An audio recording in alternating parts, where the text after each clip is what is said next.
Hi everyone, my name is John Spindler with Not Layer 3, and today we are going to be diving into how to generate the Viptela serial file that's necessary to create your own SD-WAN lab, particularly the one that you're going to be using in the SD-WAN channel. So before we get started, I just wanted to go over something that's pretty exciting to me. Not Layer 3 has a brand new website, a brand new logo, and we've rebranded. We are trying to take some money and invest in the aesthetics of our website so that you guys are nice and cozy when you come here and watch your training. So we absolutely love all the feedback that we get.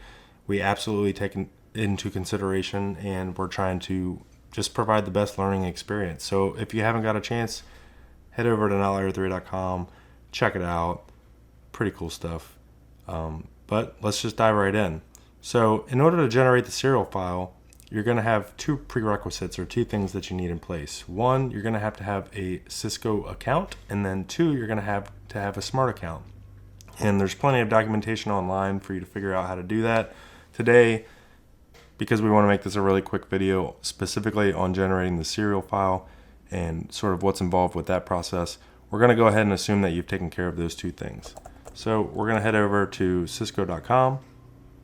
It just so happens that I am already logged in, but if I wasn't, here would be where you go to create your account and log in.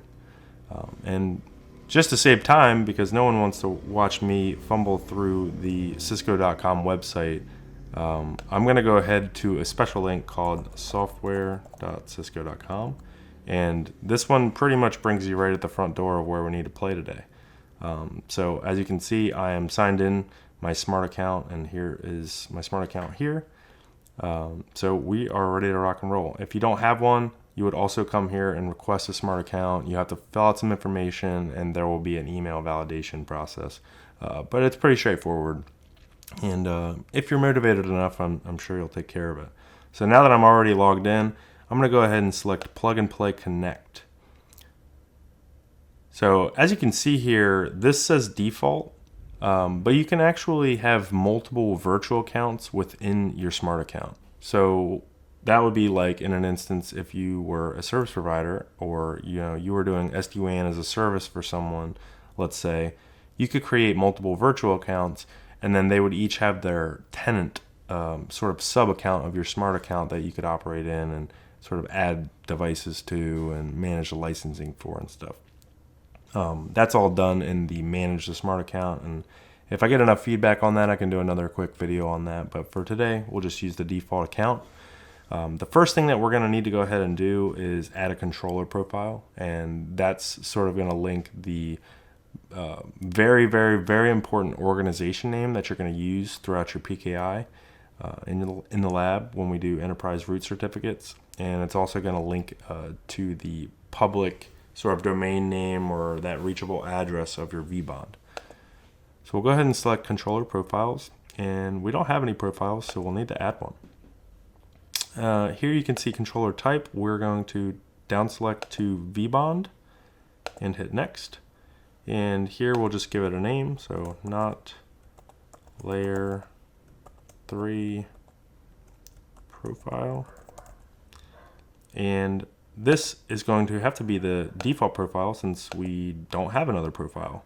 Multi-tenancy, if you select yes here, this would basically be sort of back to that same example of if you were doing SD-WAN as a service for someone, or if you were a service provider and you wanted to manage multiple tenants through a single pane of glass vManage, and you were doing a multi-tenant deployment, you would select yes here, and basically the organization name will be the top of the hierarchy. That would be your organization name, and or the service provider organization name would be the top of the hierarchy. That would be your organization name, and then the organization name below it would be that tenant or that customer's organization name. For today's purposes, we're going to select no for multi-tenancy. We're just doing a regular deployment, and here we're going to have to type in a unique organization name. And what I mean by unique is it needs to be unique across all of Cisco, not just in your specific smart account. The reason for that is that Cisco uses their public sort of easy button zero touch provisioning service where they have a burnt-in address in all of the devices that are running SD-WAN code that will point to it in the public cloud, and it needs to be unique, because if you're going to use that service, then they need to know a very unique organization name that points to a certain, subset of devices and stuff. For our purposes, it doesn't really matter because we're doing on-prem. It's going to be a totally sandboxed SD-WAN lab, but it still needs to be unique here. So for these purposes, we'll just do NL3 test. And here we'll go ahead and type in a DNS name that we'll use in the lab. So we'll set up a quick DNS entry for something in the lab, and maybe we'll call it vbond.notlayer3.com. Great. We don't have to do anything here for the server root CA, so you don't have to browse or upload anything. We can leave everything the same. And as you can see here, you can also do an IPv4 address if you don't feel like doing DNS, but best practice is that you use DNS. It'll make it a little bit easier for us to sort of scale out our infrastructure later if we use DNS. So I suggest doing it the right way. We'll go ahead and click next. And you can see we'll just go ahead and review everything. The controller type is vbond, the profile name. We have the primary host name for that publicly reachable vbond address. That's the one in the lab that your v-edges and c-edges are going to be bringing up initial communication to. That's also the address that will be burnt into their configuration for that initial bring up sequence. And you see the organization is NL3 test. So you'll want to make note of this exact string, punctuation included, because this is very important, and this is actually this specific string that you need to use throughout your entire PKI in your lab.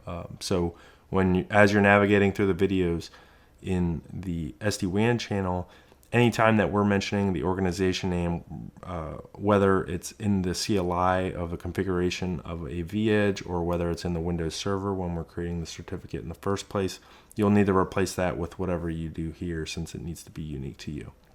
So we'll go ahead and click submit, and it was added successfully. Great. So now you see here we have our profile. The next step is to head over to devices, and since we are typically working with vEdges in the SD-WAN channel, we'll go ahead and use that as an example today, but the CSR 1000Bs will also be considered a software device, just for your reference. We'll go ahead and click Add Software and agree to the agreement.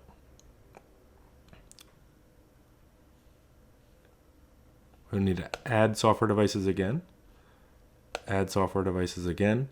And for the base PID that we're looking for the vEdge Cloud, you can just go ahead and type in DNA, and it just pops up, vEdge Cloud DNA. Now, the maximum here is 25 total, and Cisco is not currently enforcing licensing, so I suggest you go ahead and do this, even if you don't plan on setting up a lab today. It would be a great idea to go ahead and do this and lock this down, get the serial file, and have it ready for whenever you think that you want to start your NotLayer 3 SD-WAN channel journey. The max here is 25. We don't need that for today. We'll go ahead and just select 5. And as you can see here, we need to relate it to the controller profile. So we'll select the one that we just created, and we'll hit save. Now that we have added that software device, you can see there's another opportunity here if you wanted to add a different type of software device at the same time. For today, we'll just move forward with the vEdges, and we'll see what happens, and hopefully you guys will sort of get a good understanding of how to go about this yourself. So we'll hit next, and we'll hit submit. Great. Add devices, request is recorded. That is awesome. As you can see, I just got an email like they said I would. Once the process is complete, we'll hit done. And you can see yellow here and a bunch of devices. It says pending for publish. Now, you don't need to wait for this to turn green. This is for these devices that are associated with my controller profile and my smart account to be pushed to the public Cisco ZTP server. So we're ready to rock as long as you plan on using this for your sandboxed lab. If you plan on using this for some sort of public reasons, you would need to wait for this to turn green in order to use the public ZTP service. So in order to get the serial file, the coveted serial file that we've all been waiting for, we'll head back over to controller profiles, and we will select provisioning file. Now up here, we have an option to select controller versions. For any lab that we are doing in NotLayer 3, we are using 18.3 and newer. So you'll go ahead and select that, and you'll select download. Now we can just save the file.